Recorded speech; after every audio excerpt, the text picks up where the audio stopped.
Como é que o nosso cérebro adquire conhecimento? Talvez saber essa resposta, essa pergunta para essa resposta, seja uma das questões mais importantes que alguém possa aprender. Para pensar.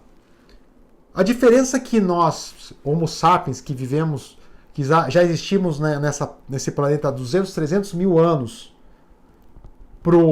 esse Homo sapiens, que antes vivia, praticamente a maioria nascia e morria, vivia com muito sofrimento, a maioria morria com 20, 30 anos de doença, trauma. Para o homem moderno, que existe aproximadamente entre 5 mil, alguns falam 10 mil anos atrás, em termos civilizatórios, esse homem que somente nos últimos 100 anos conseguiu aumentar a sua longevidade de 30 a 40 anos para 70, 80 anos, depende do país que se vive.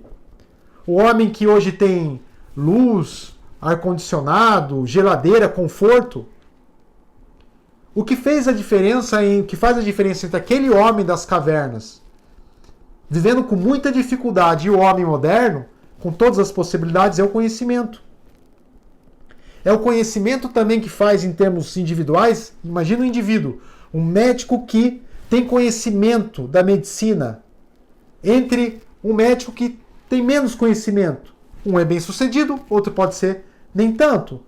A diferença de alguém que estuda uma profissão, que consegue estudar, oferecer uma profissão, ou mesmo consegue ter um conhecimento para oferecer um serviço, e aquele que não. Aquele ser humano que tem conhecimento de si mesmo e consegue viver bem com a sua questão existencial, consegue ter conhecimento sobre as questões fundamentais da vida e viver bem, e aquele ser humano que vive em eterno sofrimento. Veja, o conhecimento é o que leva, é ouro. Conhecimento é ouro. É o conhecimento que faz a diferença entre vivermos bem ou vivermos muito mal, ou não vivermos. Correto? E como é que esse conhecimento, o que é conhecimento? Existem várias definições. A definição que eu vejo como a melhor é: conhecimento é o reconhecimento dos fatos da realidade. Daqui a pouco eu vou explicar sobre isso. Mas o estudo do conhecimento, como o cérebro adquire, como a consciência adquire conhecimento, não é algo novo. Na verdade, há 2.500 anos atrás, junto com o nascimento da filosofia, na era do Sócrates, que se começou a querer entender essa situação. Vamos só recordar um pouquinho. Sócrates passava lá em Atenas e ele perguntava para as pessoas o que é justiça, o que é o homem, o que é o bem, o que é o mal. E a maioria das pessoas respondia em concreto. E ele dizia: não, eu não quero o concreto, eu não quero o exemplo. Eu quero que vocês me expliquem o que é o homem, o conceito homem, a universal homem.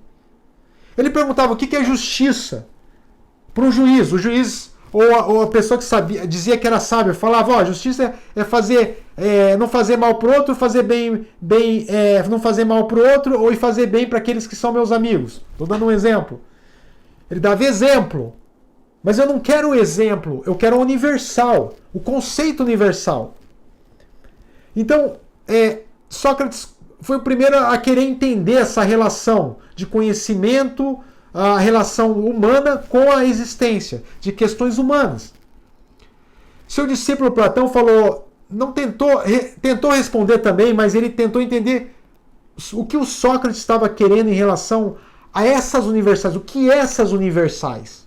O que são esses conceitos abstratos?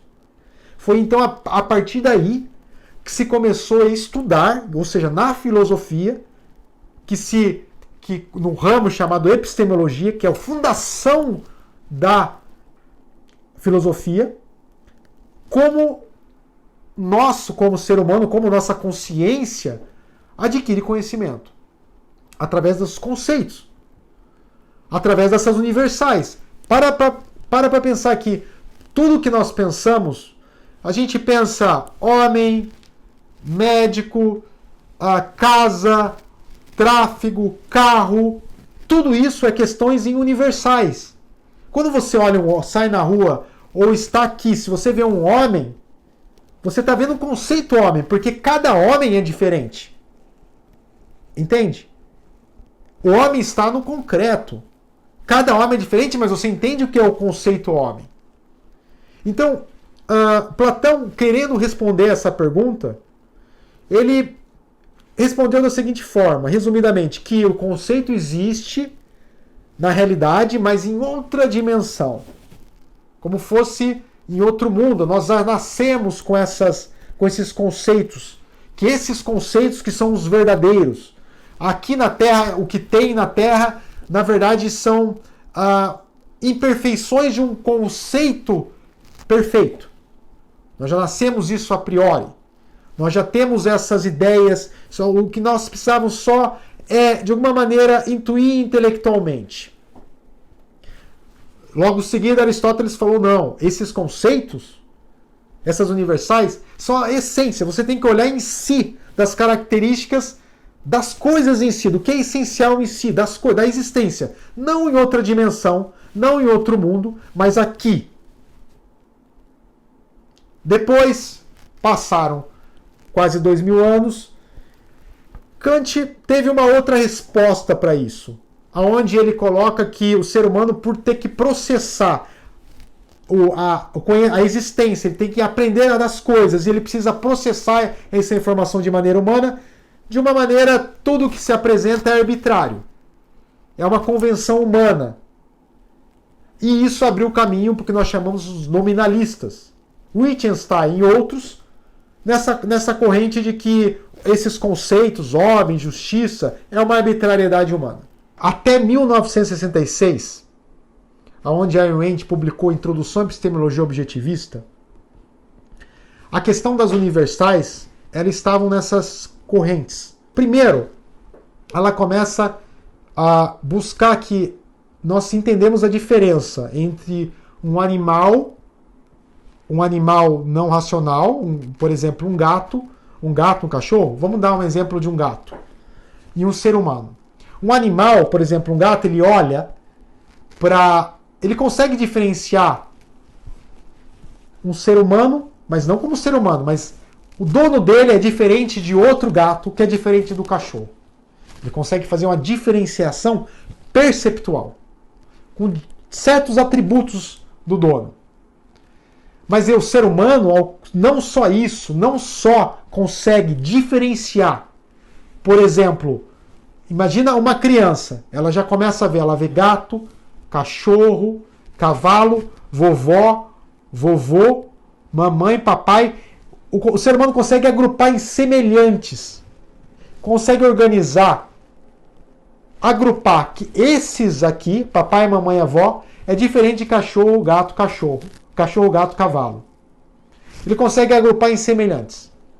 Esses semelhantes, ele consegue agrupar mais conhecimento de maneira conceitual. E como que ele faz isso? É um mecanismo de integração. O ser humano consegue isolar mentalmente duas ou mais entidades através das suas características diferenciadoras. Reter essas características diferenciadoras, e partindo do princípio que dentro dessas características diferenciadoras podem existir mensurações que podem existir em alguma quantidade, mas podem existir em qualquer quantidade, dentro de um denominador conceitual comum. Calma que eu vou explicar. Quando nós como nós entendemos, imagina uma criança que olha papai, mamãe, vovó como ser humano, as características como ser humano são retidas. Você tem mais ou menos um formato, uma forma, cabeça, braço, perna, mais ou menos um tamanho específico, não é gigante, mas mais ou menos um tamanho em si, fala, conversa, ou seja, tem pele, ou seja, aquelas características como ser humano são retidas, enquanto que essas variações dessas características, tem ser humano baixo, alto, mão grande, mão pequena, careca, cabeludo, loiro, amarelo, negro, branco, olho azul, verde. Ou seja, você tem variações que podem existir em alguma quantidade, mas qualquer quantidade. Visto que não tem nenhum ser humano, por exemplo, um ser humano igual a outro ser humano. Mas as características que definem como ser humano são as mesmas para todo ser humano. Então você tem o quê? Como fosse uma matemática. A cognição é como fosse uma matemática, aonde você mensura o ser humano, diferenciando o ser humano. As características semelhantes. O que é semelhança? As mesmas características. Vovô, vovó, primo, irmão, todas com as mesmas características, que são diferentes de outros animais. Então você retém essas características como ser humano, como fosse uma equação matemática de álgebra. Uma equação da álgebra, não importa o número do símbolo, sempre vai dar a mesma equação. A equação como ser humano, conceitualmente como ser humano, ela vai ser sempre a mesma, vai ser o mesmo ser humano, independente das variações. Então, e ela explica que o ser humano consegue fazer isso porque, primeiro, ele vai adquirindo conhecimento das existentes. Então, o nosso processo mental sempre é de diferenciação e integração. Nós podemos formar conceitos mais amplos a partir do momento que uma criança entende o conceito homem perceptualmente, olhando o homem, diferenciando dos outros animais. Mas à medida que nós começamos a ficar mais elaborado nossa cognição, nós criamos abstrações das abstrações. Essas abstrações podem ser mais amplas. Quando que é mais ampla? Por exemplo, quando nós colocamos, imagina, organismos vivos. Organismos vivos, você já tem que ter conhecimento conceitual de planta, de bicho, de peixe, de vários outros. Então você sabe organismos vivos. Você precisa entender o que é homem, você precisa entender o que é planta, você precisa entender o que é pedra, que não é vivo, para ter o conceito organismos vivos. E pode ser a formação do conceito mais restritiva, no seguinte que você tem um homem, mas você vai aprofundar no conhecimento dele em si, nele, por exemplo, médico, advogado, engenheiro. Então a abstração da abstração ela pode ser mais ampla ou ela pode ser mais restritiva, mas continua sendo uma abstração. Então a questão que para uma criança, quando nós começamos a adquirir conhecimento, o primeiro conhecimento, o que é perceptual é mais fácil. Toda hora está vendo papai e mamãe. Esse conceito se forma através da observação volitiva, de ver as diferenças e similaridades, diferenças de outros animais, do papai, mamãe e vovó como similares. Mas à medida que vai tendo a abstração da abstração, é que vai tornando mais difícil. Porque não vai ficando perceptual óbvio. Por exemplo, relações complexas, combinações complexas de comportamento, aspectos psicológicos como justiça, amizade, onde você só observando o perceptual você não tem esse conceito. Você tem que entender em relação a conceito de estima, por exemplo, na amizade, de estima, de respeito, de vontade de estar junto. No caso da amizade, que são conceitos abstratos. Só que mesmo esses conceitos abstratos, que são abstrações das abstrações, elas se referem às coisas da existência. Ela não é uma ideia subjetiva, ela não é subjetiva, ela se refere à existência. Com isso, o que nós precisamos fazer? Todo conhecimento nós temos que, a partir de algum momento, nós temos uma capacidade volitiva, a nossa consciência, a nossa cognição é volitiva. Você tem escolha de pensar ou não pensar, de focar ou não focar. Imagina que você, de repente, observa que um fato que aconteceu, que certas pessoas são panelinhas, não gostam de você. Imagina, você observou certas características. você observou essas características, mas para perceber essas características, um grupo não gosta de você, você tem que focar, você tem que observar. Ou simplesmente, imagina então,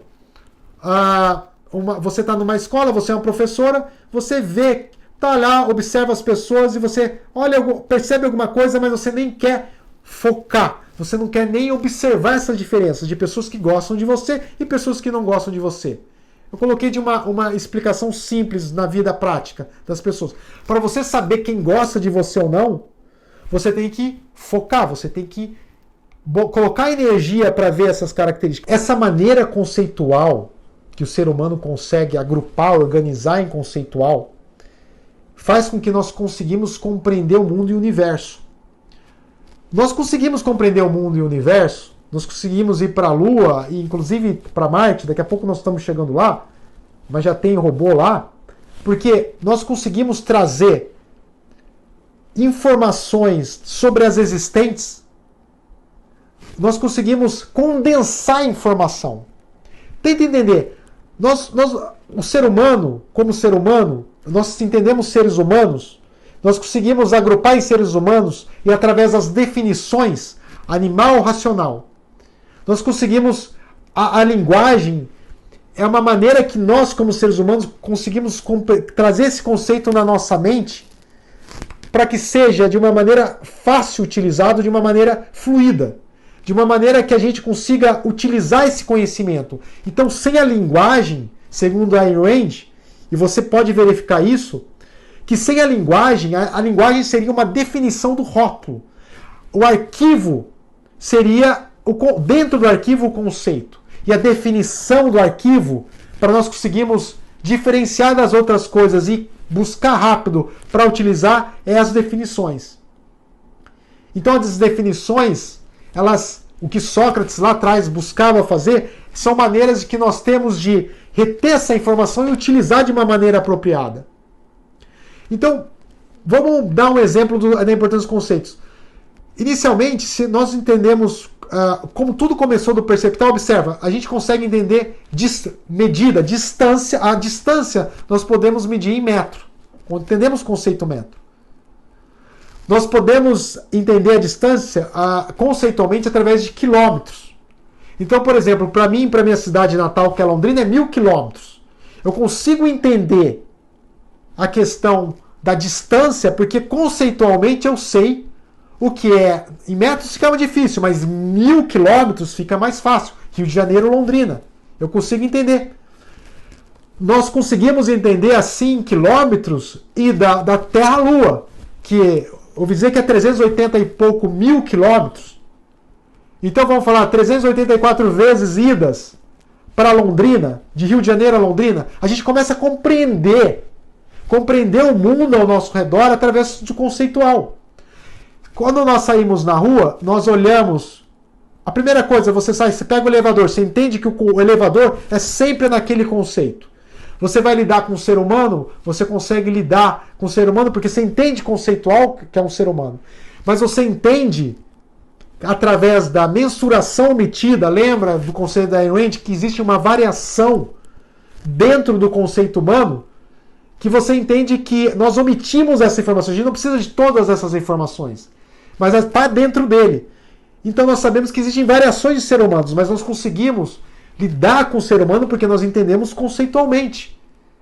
Se nós não tivéssemos conceitualmente, cada ser humano nós teríamos que aprender com cada ser humano de maneira diferente, uma vez novamente, uma vez como fosse uma nova oportunidade de aprender, ou um novo ser humano que nós temos que aprender os atributos que ele tem. Não precisamos aprender tudo novamente, porque nós temos armazenado de forma conceitual. Então, os conceitos, eles nos ajudam. Eles que fazem com que nós, seres humanos, consigamos dominar a Terra, no sentido de que nós conseguimos transformar a natureza a nosso favor. Os animais não. Os animais, eles têm que adaptar a natureza, é automático. Eles têm somente o perceptual. A natureza é dada para eles e eles têm a resposta automática de sobrevivência. Nós, seres humanos, não. Nós conseguimos compreender a natureza, a existência e criar valor para nós. Nós conseguimos aqui criar luz, computador, celular, roupa, que é a nossa maneira conceitual de conseguir fazer isso. Se não fosse o conceito, nós não seríamos muito diferentes dos animais cachorro-gato, como fomos há quase 300 mil anos. Nós ficamos, se existe civilização, como civilização aí há 5 mil anos, mas veja, os sumérios, que as primeiras civilizações, 5 mil anos, 295 mil anos, nós praticamente como o homem das cavernas. E somente nos últimos 50, 100 anos que nós tivemos essa evolução. Agora, o porquê que muitas pessoas sofrem? Por que muita gente, apesar de tudo que nós temos, é porque não tem um conhecimento interno. Que não é subjetivo, é objetivo.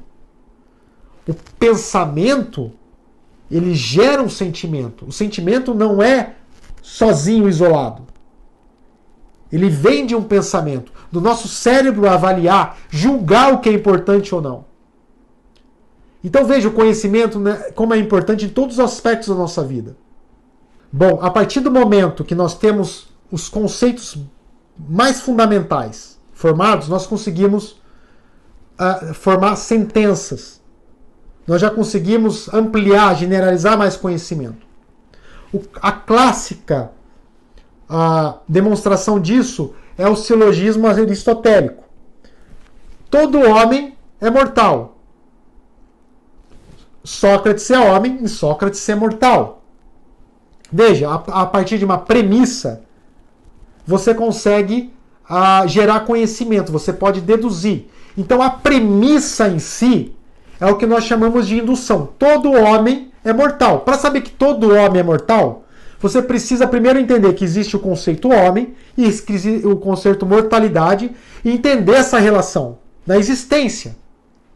Esse conhecimento conceitual que se agrupou em sentença, que gerou um conhecimento mais amplo, é o que nós chamamos de método indutivo, que é através da observação do que existe, nós conseguimos induzir, nós conseguimos gerar um conhecimento, uma premissa. A partir dessa premissa, nós conseguimos deduzir. Ou seja, se todo homem é mortal, Sócrates é homem, Sócrates é mortal.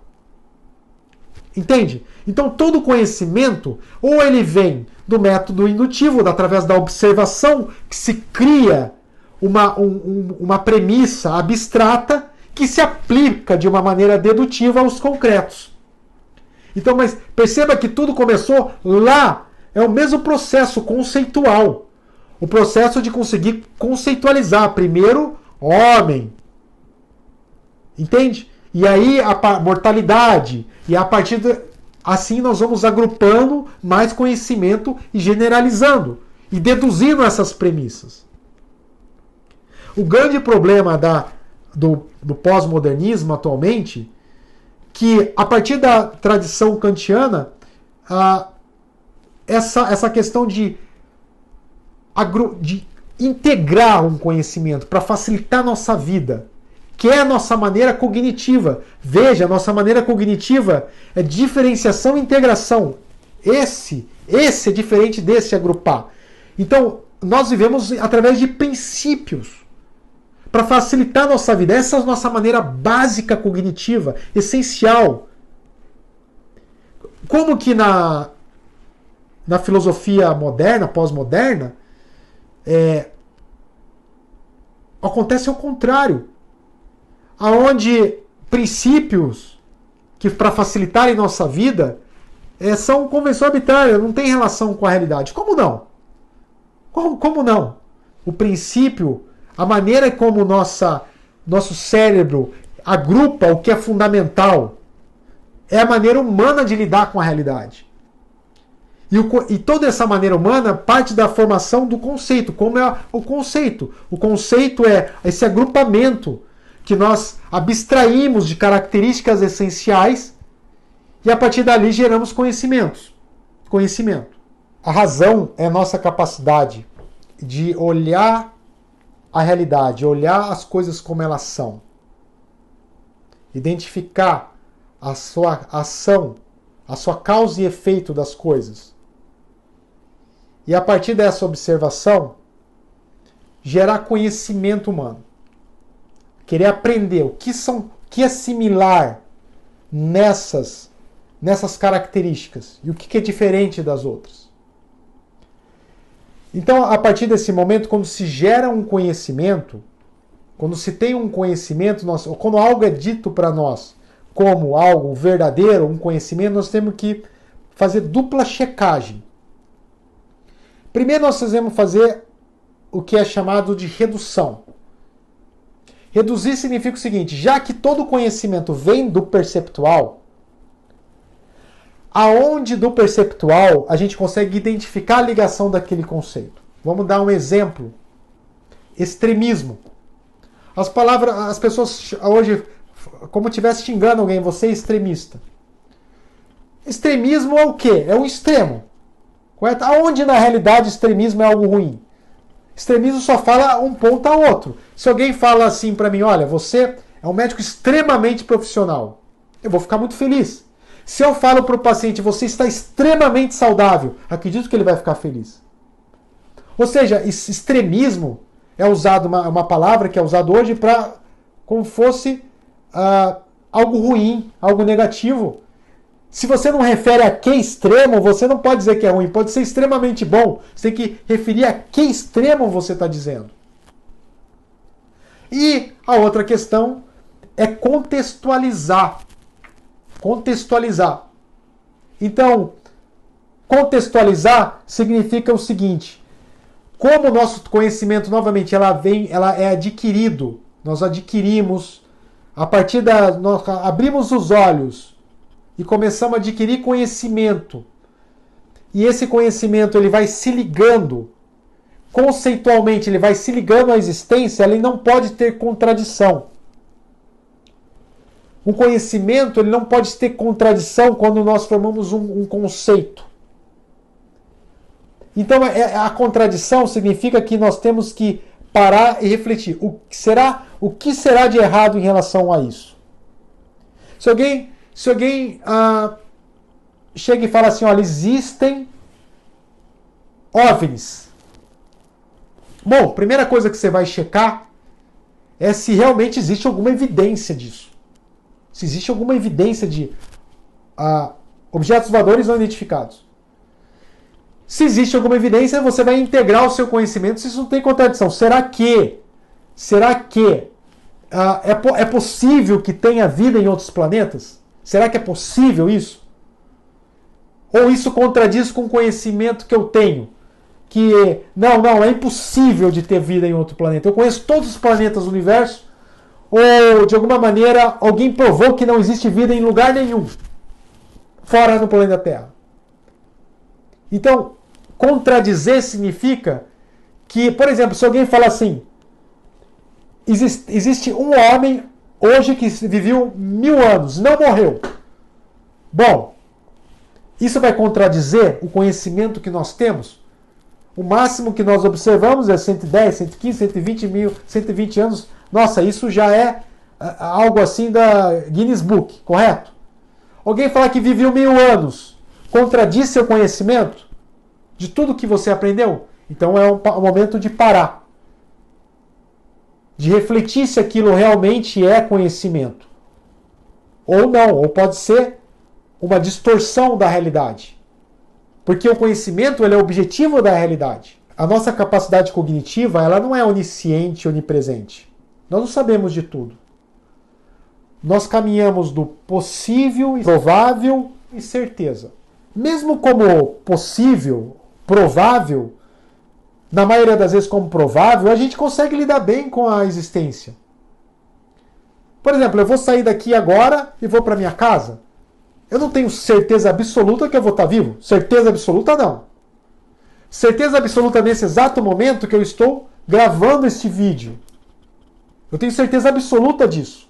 Nada contradiz. Não tem nenhuma evidência que nesse momento, alguém vai ver depois, mas eu nesse momento estou gravando esse vídeo. É certeza. Eu vou sair daqui e vou para minha casa, provavelmente eu vou voltar vivo. existe grande evidências, grande possibilidade disso acontecer. Eu vou olhar na rua, eu vou andar com cuidado. E possível, ou seja, possível é quando tem alguma evidência e nós mesmo assim muitas vezes fazemos. Bom, se você entendeu a importância desse assunto, dê o seu like e divulgue esse vídeo. Porque isso vai me motivar a fazer mais vídeos como esse no nosso canal do YouTube da Clínica Higashi. Obrigado.